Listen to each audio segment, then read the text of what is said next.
araarfatee cimsuun ayyaana kee dhabe. Ani soo humna tokko yoon qabu jaalalli lafaan qabee. Lafumaatti irraa na dorkitu ijji koo mudhidhee laala. Otoo harka kee natti baaliftu didee sirra garagala. Jaalallee koo lubbuu sanaaf kenne fannoo irratti ilaalu dhiisee. Fallaasa diina keetti michoome deddeebi'een si faanisee. Keessa kooti wanti cituu didee uumaa koo mee maal hadaraa. Gaafadhees deebii ofirraa dhabee gaaffii seenaa jalaan jira.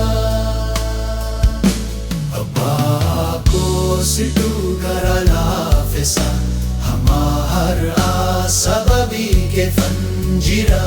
Furii koo hagii galuufan dhufe al tokko na simatu hadara.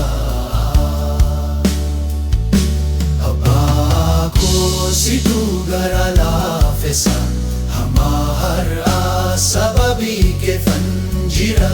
Furii koo hagii galuufan dhufe al tokko na simatu hadara. Jaalallee koo lubbuu sanaaf kenne fannoo irratti ilaalu dhiisee.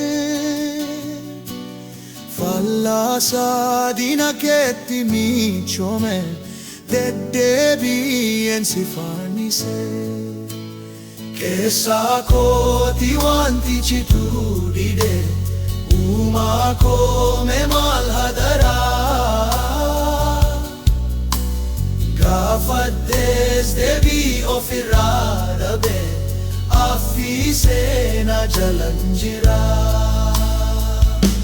Abbaa koo situ gara laafessa hamma har'aa sababii keefan jira. Furii koo hagii galuufan dhufe al tokko na simatu hadara.